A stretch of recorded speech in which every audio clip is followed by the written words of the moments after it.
क्यों लड़ाई हो रही है? एक तो मैं यहां समझा रहा हूं, फिर पूरी डिटेल में आपको बताऊं। देखो, ईरान के ऊपर अटैक होगा, ठीक है, ईरान पे इजराइल कर रहा है, ठीक है, बनती नहीं है इसकी, कोई बात नहीं, भी पड़ोसी है, चलो कोई बात नहीं, कौन बने इन ए भी पड़ोसी है, आगे भी कौन बने, पड़ोसी गठी कौन बने, कोई बड़ी बात को नहीं, क्योंकि यहां एक छोटा सा एरिया है जिस पर ईरान भी अपना अधिकार दिखाता है, सऊदी अरब भी बनाता है। इसके नहीं बढ़ने के पीछे बहुत बैकग्राउंड की बात है जो बाद में टॉपिक देखेंगे। देखो, अब ये दोनों इसके दुश्मन है और ये दोनों दोस्त है। अरे वाह, इसकी एक आदत रही है, इसका मोहल्ला भी दूसरा है, इसको कोई लेना देना नहीं है, क्यों? क्योंकि ये दूसरे मोहल्ले का है। इसकी एक आदत रही है, जैसे भारत से बदला लेना है तो ये पाकिस्तान को हथियार देगा, सीधा सामने आके नहीं लड़ेगा। ये है कि अब इसको अटैक करना है, ईरान पे अटैक करना है, तो इसको बोल रहा है भाई मैं हूं नहीं, जबकि गांव ही दूसरा है उसका, क्योंकि ये तो एक महाद्वीप की है, ये तो उत्तरी अमेरिका महाद्वीप का है। भाई टेंशन ना ले, ठोक दे, और इसके कहने पे ये इस पे अटैक कर देता है। इसकी दुश्मनी पहले से है, लेकिन इन दोनों की अनबन क्यों हुई ये भी देखें। यानी ये बात समझ में आ गई कि ये अटैक इस। अब आते हैं विश्व के मैप के ऊपर। देखो, मैप में समझो आप, बहुत सारी कहानी आपकी समझ में आ जाएगी। देखो, ये मैप है, ठीक है,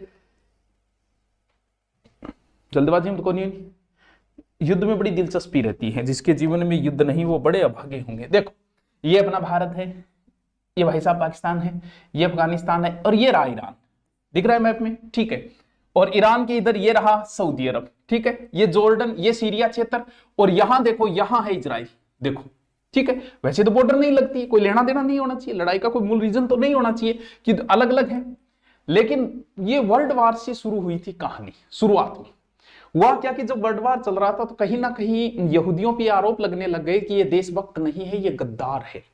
ये आरोप लगने लगे, यहूदियों को डर सताने लगा, तो इन्होंने क्या किया, विजेता राष्ट्रों से बात की कि भाई मारो भी कोई ठोर ठिकाने, बोलते टेंशन ना लो, थल फिनपिस के नजदीक ने देश दे दिया। बोले अरे वाह, बहुत अच्छी बात है। तो दुनिया के जितने भी यहूदी थे वो सारे यहाँ सुरक्षा की दृष्टि से यहाँ आने शुरू हो गए, ठीक है, और यहां से ही एक यहूदियों का अलग देश बनना शुरू हो जाएगा, कौन सा, इजराइल देश। यानी अब क्या हुआ, ब्रिटिश सत्ता थी पहले, तो 1948 में इजराइल बोलियो का भाई मैं आजाद हो गया हूं, सुना गिरा था ने, क्यों, यहूदी क्षेत्र था, बोल भाइयों सुन लो मैं आजाद हो, और माने न्यारो देश दे दो। और जैसे ही युद्ध इसने स्वतंत्रता की घोषणा की तो यूएनओ में ईरान भी इसके विरोध में था, बोल नहीं भाई नहीं नहीं नहीं, ऐसे नहीं चलेगा, सब इसके विरोध में थे, बोले इसको देश नहीं बनाया जाएगा। लेकिन जैसे इसने घोषणा की, इसने अपना जीवन ही युद्ध से ही शुरुआत की इसने, ये मान लो, पहले ही दिन घोषणा करते ही अरब देशों ने इस पर अटैक कर दिया था, यानी ये युद्धों में ही रहा है। अब सुनो कि ईरान की दुश्मनी हुई, की अनबन हुई। देखो, पहले ईरान ने इसको मान्यता नहीं दी, किसको, इजराइल को, तू देश थोड़ी है देख लेंगा मैं, भाई मैं नहीं आ रहा, तू नहीं आ रहे थे यहूदी, मैं सड़ लिया था, कोई बात नहीं, पहले मान्यता नहीं दी। 1953 में अचानक मान्यता दे दी, बोल नहीं नहीं भाई बिल्कुल बिल्कुल देश होना चाहिए, बिल्कुल मैं माना था बात, ठीक है। क्यों, क्योंकि यहां जो है सरकार थी मोहम्मद, कहां ईरान का जिक्र करना, मोसेदेक नाम इसे, ये देखो याद रखो तो अच्छी बात है, नहीं रखो तो कोई फर्क पड़ पड़े। ये जो सरकार थी ना, इसका तख्ता पलट करवा दिया अमेरिका ने, तख्ता पलट समझिए, यहां बैठे तख्ते पर उल्टा करवा दिया, यानी सरकार पलटा दी।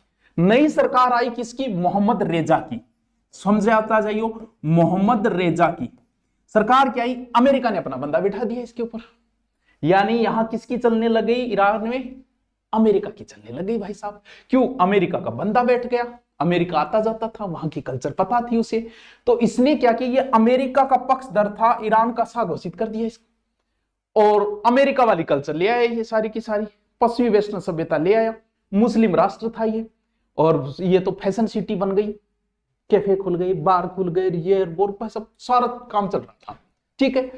अब क्या हुआ, जब ये व्यक्ति रेजा जो है वो अमेरिका का पक्षधर था, तो इधर इजराइल से भी इसका याराना हो गया, बोल भाई अब टेंशन लेने की जरूरत को नहीं, बेदिन गया अवन है ना, ठीक है, आप पड़ोसी को नहीं, लेकिन आप देखो यहाँ आ जाऊंगा, यहाँ तेल यहाँ जाऊंगा, यहाँ वापस उठ जाओ, माने छारा बड़ी जरूरत पड़े तू दे दी, तने जो भी चॉकलेट वगैरह चाहिए पर मैं दे दिया, यानी ईरान के पास क्या है, तेल है, बोल भाई तेल का नहीं तू टेंशन ना ली, जब चाहिए आधी रात में टैंकर भेज देना, ठीक है।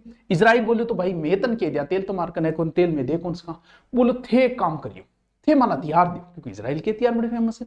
अब भाई इधर से तेल आ रहा है, इधर से हथियार आ रहा है, और बड़ा अच्छा याराना था, रात में 2-2 बजे तक फोन पर बात हो रही है, बढ़िया काम चल रही है। अब क्या हुआ, जो ये कल्चर आई मोहम्मद रेजा कौन सी कल्चर लेके आ गया, पश्चिमी, और ये राष्ट्र मुस्लिम राष्ट्र था, क्या किसको मानने वाले, शिया थी। अब कुछ लोग जो धर्म के कट्टर लोग थे, बोल ले कल्चर ही खराब कर दी भाई साहब, आपने तो पूरी पूरी कल्चर खराब हो रही है।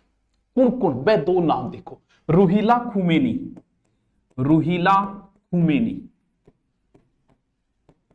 ठीक है, एक तो है रूहिला खुमैनी, एक अयतोलो खेमनी जो भी मारा गया, खेमनी। ए दो बोलिया रहे आपनी तो कल्चर ही खराब कर दी, यानी इस्लाम धर्म का रक्षक बन गया, लीडर बन गया।